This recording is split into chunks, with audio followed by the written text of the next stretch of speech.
दिसंबर के साथ साथ साल भी खत्म होने को आया है। इस साल की सर्दियाँ पुरानी सर्दियों से थोड़ी ज़्यादा ठंडी हैं। पूरा बनारस सफ़ेद चादर में लिपटा हुआ है। हवाओं में एक अजीब सी खामोशी है। सड़कें शांत और सुनसान हैं। दूर दूर तक कोई नज़र नहीं आ रहा। हर तरफ बस घनी सफ़ेद धुंध छाई हुई है। ऐसा लग रहा है जैसे आज बादलों का भी आसमान में मन नहीं लग रहा। पर जिंदगी ना सर्दियों के लिए नहीं रुकती। इस धुंध भरी सुबह के नज़ारे लेते हुए मैं कब लाइब्रेरी पहुंच गई पता ही नहीं चला।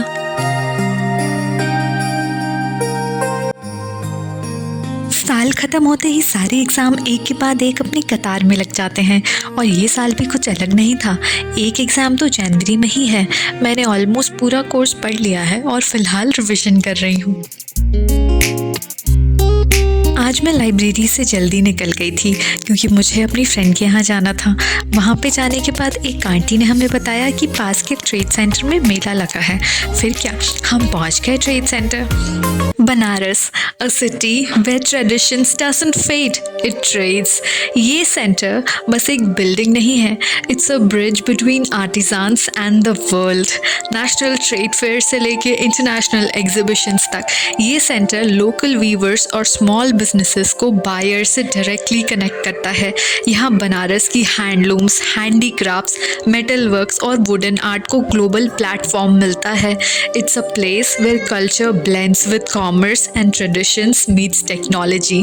और आज हम भी एक ऐसे ही मेले को एक्सप्लोर करने आए हैं जिसका नाम है गांधी शिल्प बाजार।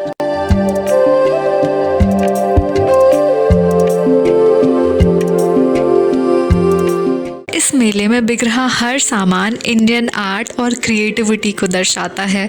हर चीज़ प्यार से डिज़ाइन की हुई है और हाथों से गढ़ी गई है। मेले के एंट्रेंस पे ही इतनी सुंदर सुंदर हैंडमेड बैग्स और वॉल हैंगिंग लगी हुई थी कि मन तो कर रहा था बस खरीद ही लूँ। इस मेले में बहुत सी चीज़ों के स्टॉल्स लगे थे। होम डेकोर से लेके क्लॉथिंग एंड एक्सेसरीज तक हर चीज़ के ऑप्शंस थे। और ख़ास बात तो ये है कि सारी चीज़ें हैंडमेड थी और तो और एनवायरनमेंट फ्रेंडली मटेरियल से बनी हुई थी। और खूबसूरती तो पूछो ही मत। फिर हमारी नज़र एक स्टॉल पे पड़ी जो बनारसी सिल्क से बने हुए बैग्स बेच रहे थे। ये स्टॉल ओनर्स बनारसी सिल्क की साड़ियाँ बनाते हैं और जो मटेरियल बच जाता है उनसे ये बैग्स बनते हैं। हमने यहाँ से 350 के 4 पर्स लिए और सारे बैग्स बहुत ज़्यादा ही सुंदर और एस्थेटिक लग रहे थे। इस मेले में बिक रही हर चीज़ को देख के रियलाइज़ हुआ कि हमारे यहाँ के लोग कितने ज़्यादा क्रिएटिव हैं और इंडियन आर्ट किस लेवल की है। इस बाज़ार में बिक रही हर चीज़ या तो लकड़ी की बनी थी या तो कपड़े की। सारी चीज़ें एनवायरनमेंट फ्रेंडली और बायोडिग्रेडेबल थी और सुंदरता तो नेक्स्ट लेवल थी। हर चीज़ को देख के मन कर रहा था कि कब खरीद लूँ और प्राइस भी बहुत डिसेंट थी।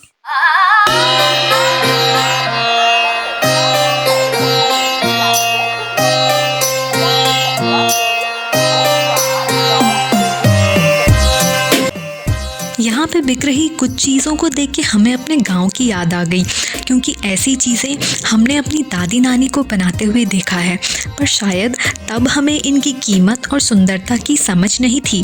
पर अब इन बाँस की बनी हुई कप्स, बास्केट और वास को देख के हमारे अंदर की पिंटरेस्टी आत्मा जागृत हो गई थी और हमें कह रही थी कि सब ले लो।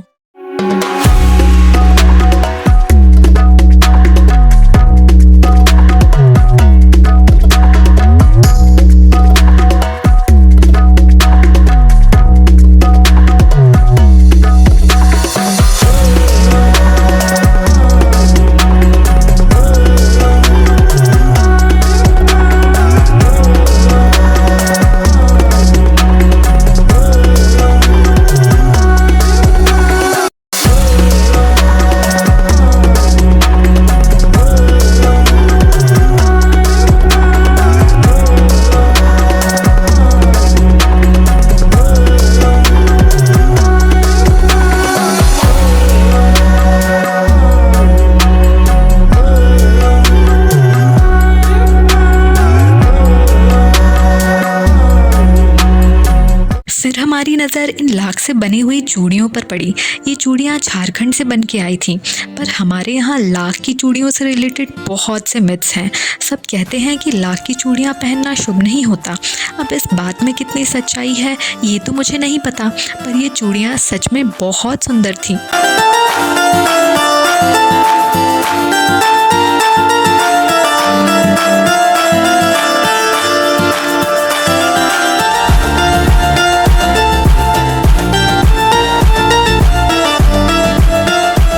मेला घूमने के बाद हम ट्रेड सेंटर के अंदर भी गए। ये जगह हमेशा ही इतनी खाली और शांत रहती है। बनारस में कुछ ही जगह ऐसी होती हैं जहाँ इतनी शांति और इतने कम लोग देखने को मिलते हैं।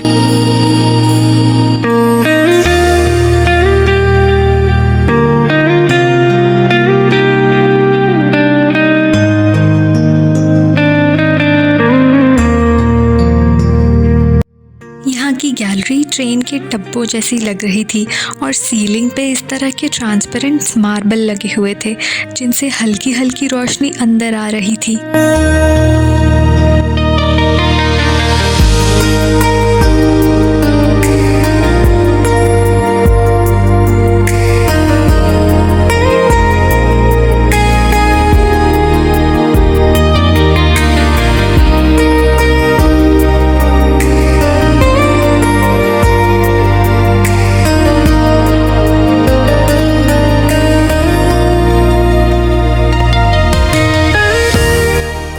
यहाँ की खूबसूरती देखते देखते कब शाम हो गई पता ही नहीं चला।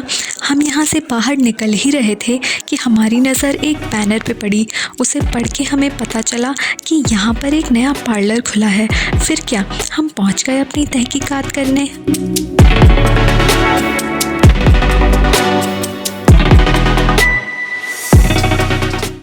तहकीकात का कंक्लूजन क्या था ये तो मुझे भी नहीं पता, पर यहाँ घूमने के बाद हमें ये रियलाइज़ हुआ कि फॉरेन गुड्स और ब्रांड्स के चक्कर में हम अपने कल्चर और संस्कृति को कितना पीछे छोड़ आए हैं।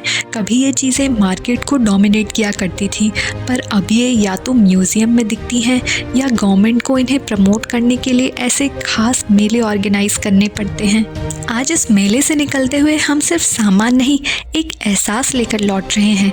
एहसास इस बात का कि हम अक्सर चमकती हुई चीज़ों को ही कीमती समझ लेते हैं और जो मिट्टी से जुड़ी होती हैं उन्हें पुराना कहकर छोड़ देते हैं।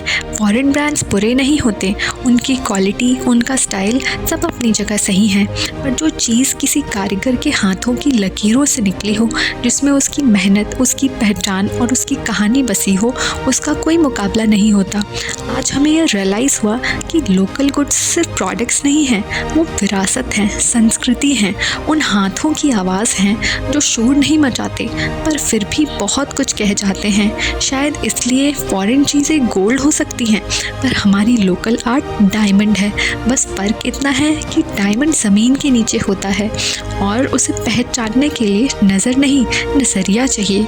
तो अगली बार कुछ खरीदते से पहले एक बार अपनी जड़ों की तरफ ज़रूर देखना, क्योंकि हो सकता है जो आप ढूंढ रहे हो वो किसी इंडियन आर्टिस्ट के हाथों ने पहले से ही बना रखा हो।